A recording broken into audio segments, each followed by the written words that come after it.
श्री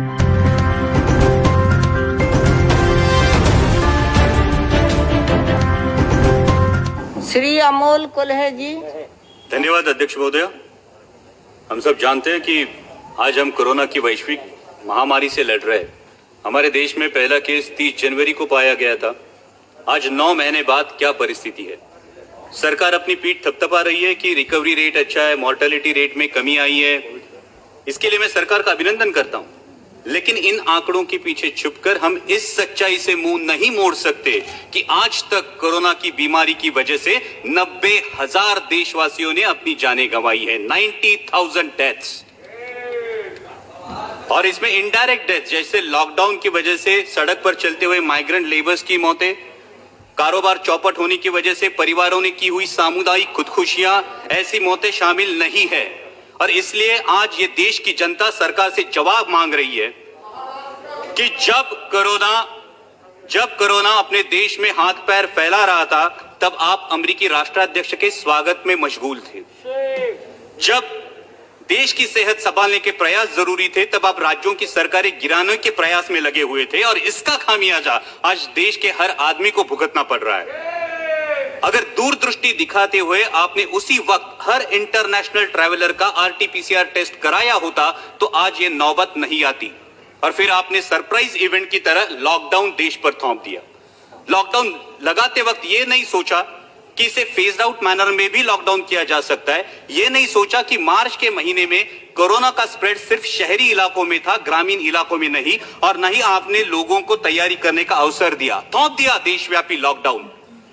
परिणाम स्वरूप किसानों के हाथ से फसल चली गई, कईयों की रोजी रोटी चली गई, माइग्रेंट लेबर्स को सैकड़ों किलोमीटर पैदल चलना पड़ा। लोगों ने बच्चों को बिस्कुट खिलाकर, पानी पिलाकर सुला दिया, लेकिन आप पर विश्वास रखकर उन्होंने उफ तक नहीं की। फिर आपने कहा तालियां बजाओ, हमने तालियां बजाई, थालियां पीटी, घंटानाद किया, शंख ध्वनि किए, दिए भी जलाए, हमने सब किया, आप पर विश्वास रखकर किया। और विश्वास ये था कि सरकार पूरी जिम्मेदारी से कोरोना की रोकथाम करेगी। आज भी oxygen bed, ventilator, ICU bed की उपलब्धि के आंकड़े जोर शोर से बताए जाते हैं अध्यक्ष महोदय, लेकिन वास्तविकता क्या है? आज देश के आम आदमी को हॉस्पिटल में बेड पाने के लिए, ऑक्सीजन बेड, वेंटिलेटर उपलब्ध कराने के लिए दर दर की ठोकरें खानी पड़ती है। कई अभागी देशवासी ऐसे हैं कि जिन्हें रास्ते पर दम तोड़ना पड़ा है। क्या देश ने आप पर विश्वास जताया था, उसका यही फल आपने देश को दिया है? आज 9 महीने बाद भी सर्वशक्तिशाली सरकार देशवासियों के दिलों से इस दहशत को उखाड़ फेंक नहीं पाई, जिनकी उनके दिल में इनसिक्योरिटी है, अपनी जान को लेकर, अपनी सेहत को लेकर, अपने काम को लेकर, अपने भविष्य को लेकर। तो क्या यह हमारी विफलता नहीं है? आज कोरोना की मृत्यु संख्या में देश विश्व में दूसरे पायदान पर है अध्यक्ष महोदया, और फास्टेस्ट ग्रोइंग केस लोड में हमने अमेरिका और ब्राजील को पीछे छोड़ के पहला पायदान प्राप्त कर लिया। क्या यह भूषणावह है हमारे लिए?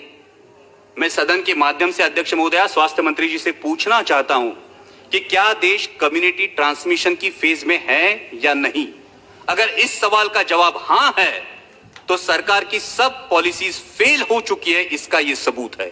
और अगर इस सवाल का जवाब ना है, तो फिर प्रतिदिन 1 लाख के करीब केसेस कैसे पाए जाते हैं? अध्यक्ष महोदया, हमें यह सोचना चाहिए कि क्या हमें पॉलिसीज में बदलाव की आवश्यकता है। अब तक हम individual case identification, contact tracing और क्वारंटाइन के बजाय अब हम जियोग्राफिकल स्प्रेड ट्रैकिंग और उस एरिया में पर्याप्त आरोग्य सुविधा डिप्लॉय करने के बारे में क्या हमें सोचना चाहिए?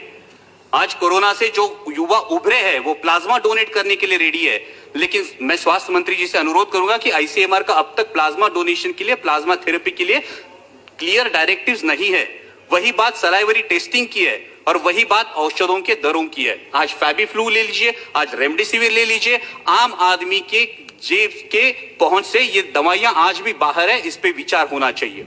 दुर्भाग्य की बात तो यह है अध्यक्ष महोदया कि जिन पर हमने कोविड वॉरियर्स करके फूल बरसाए, उनमें से कितने मेडिकल प्रोफेशनल्स की कोरोना से मृत्यु हुई, इसकी भी जानकारी हमारे पास नहीं है। यह दुर्भाग्य की बात है। जब मैं ज्योग्राफिकल डिस्ट्रीब्यूशन की बात कर रहा हूं अध्यक्ष महोदय, तो मैं मेरे साथी सांसद फैजल जी का अभिनंदन करूंगा कि लक्षद्वीप में आज तक एक भी कोविड का केस पाया नहीं गया, इसलिए मैं अभिनंदन करूंगा। लेकिन उसी के साथ जब हम ज्योग्राफिकल डिस्ट्रीब्यूशन की बात करते हैं, तो कोविड से सबसे बाधित राज्य मेरा राज्य है महाराष्ट्र। आज महाराष्ट्र में 22% केसेस है और 37% डेथ्स है। अध्यक्ष महोदय, मैंने अभी शुरू किया है, अभी मैं करेक्टिव मेजर्स पे आ रहा हूं। अध्यक्ष महोदय 2 मिनट दीजिए, सिर्फ 5 मिनट। सिर्फ 2 मिनट दीजिए। और जैसा सांसद अरविंद जी सावंत ने कहा, उस प्रकार से महाराष्ट्र सरकार पूरी तरीके से कोशिश कर रही है, आदरणीय शरद पवार जी के मार्गदर्शन में कर रही है। हमारे स्वास्थ्य मंत्री राजेश जी टोपे आए दिन फील्ड पर है, लेकिन WHO के अनुमान के अनुसार नवंबर दिसंबर में हालात और बिगड़ सकते हैं अध्यक्ष महोदया। और ऐसे में भारत सरकार ने 1 सितंबर से महाराष्ट्र सरकार की ventilators, PPE kits, testing kits, N95 mask, ये मदद पूरी तरह से रोक दी है। हमारे मराठी में कहावत है अध्यक्ष महोदया, आई जेऊ घाली ना आणि बाप भीख मागू देना। ऐसा बर्ताव केंद्र की सरकार महाराष्ट्र सरकार से साथ कर रही है। क्या महाराष्ट्र के रहवासी देशवासी नहीं है? क्या महाराष्ट्र के रहवासियों के प्रति केंद्र सरकार का कोई उत्तरदायित्व नहीं है?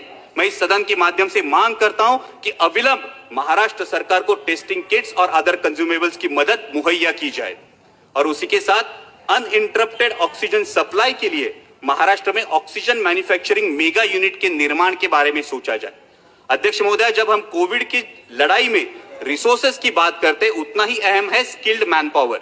जैसे कि आरोग्य मंत्री, मैडम ये बहुत अहम मुद्दा है, देश के लिए बहुत अहम मुद्दा है कि जैसा कि आरोग्य मंत्री जी ने बताया, कोरोना का वैक्सीन आने में कुछ समय लगेगा। मालूम।